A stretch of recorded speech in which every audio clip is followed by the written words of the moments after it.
Moi bons días a todas e todos vos. Moi obrigado, moitísimas grazas pola vosa asistencia, a vosa presencia. E tamén quero aproveitar a ocasión para pedirles ou presentarles excusas a aqueles ou aquelas de vos ou dos medios que nos días pasados pois me solicitaron, conectaron comigo para pedirme declaracións ou entrevistas. Como é lógico, non? Ese é o vosso traballo, e aos que e as que eu lles pedí que agarrasen, porque íamos ter unha rolda de prensa e eu non quería falar antes de celebrármola,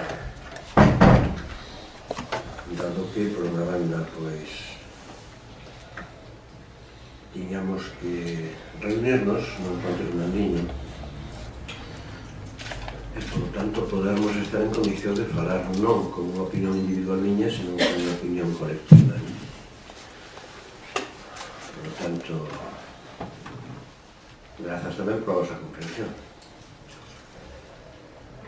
porque compre que os procesos políticos, cando son delicados e cando poden implicar procesos de mutación en profundidade, pois que os que estamos neles exerzamos ao máximo o sentido da responsabilidade, ningún tipo de hermetismo, pero sí responsabilidade para falarmos, non falarmos antes, para non esbardallar, nin dar pé a culebróns.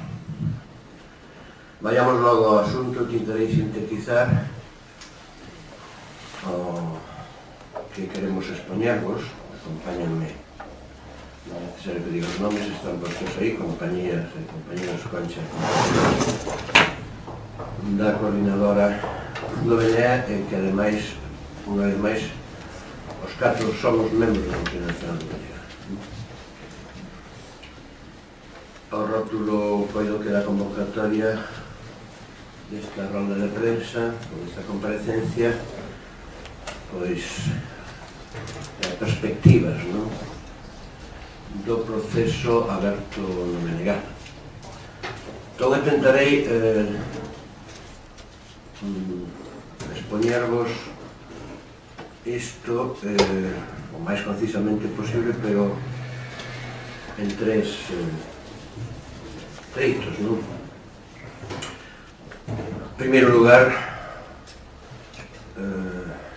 algunhas conclusións e avaliacións sobre a respecto do acontecido no Consello Nacional do sábado, ainda que eu fixen declaracións sobre montar ese Consello. En segundo lugar, as características e perspectivas que llevamos ao proceso aberto. E en terceiro lugar, algo fundamental, que é a nosa visión de evolución da voz e do voto a militancia, por tanto, da temática clave para a remuda interna e recuperación do deseño, o proxecto e as claves das reglas de ouro de xogo interno do BNG. E o máis concisamente posible.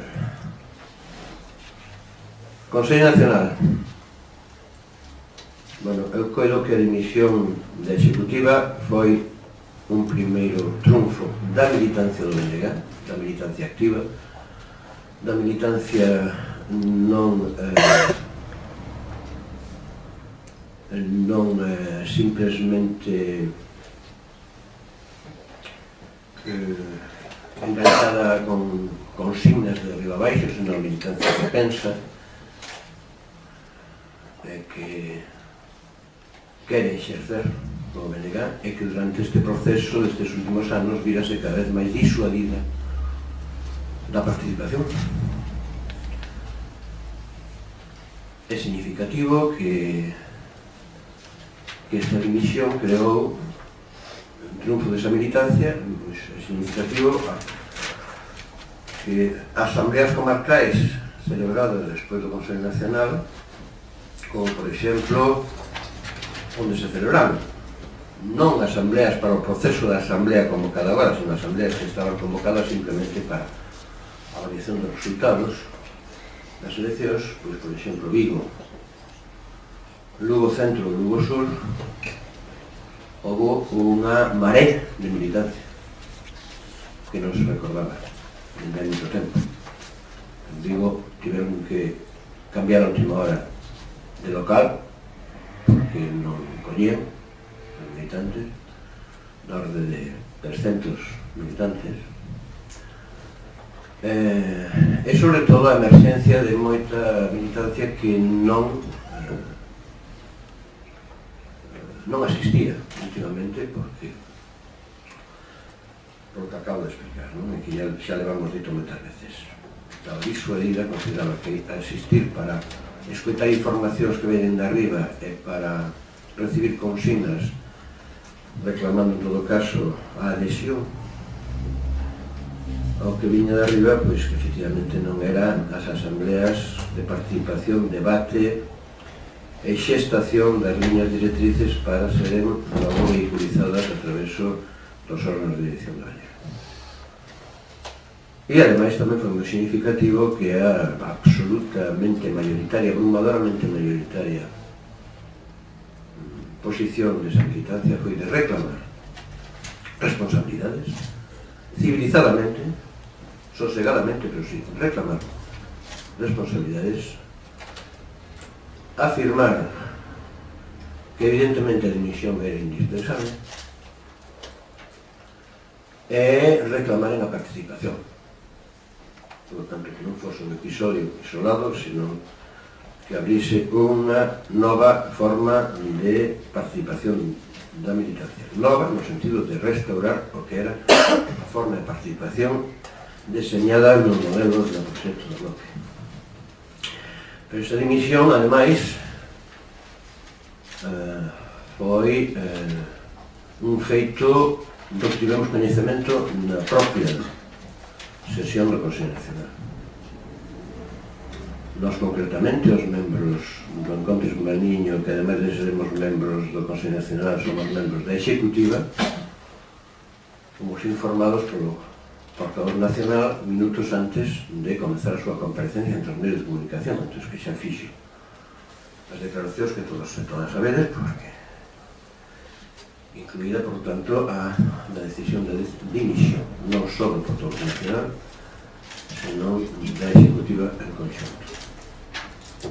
E ainda que non é cousa de facer crónicas dos precedentes, sí que coido que convén para a clarificación de todas e todos os militantes e tamén dos cidadáns da base social electoral do BNG e do seu entorno en xeral,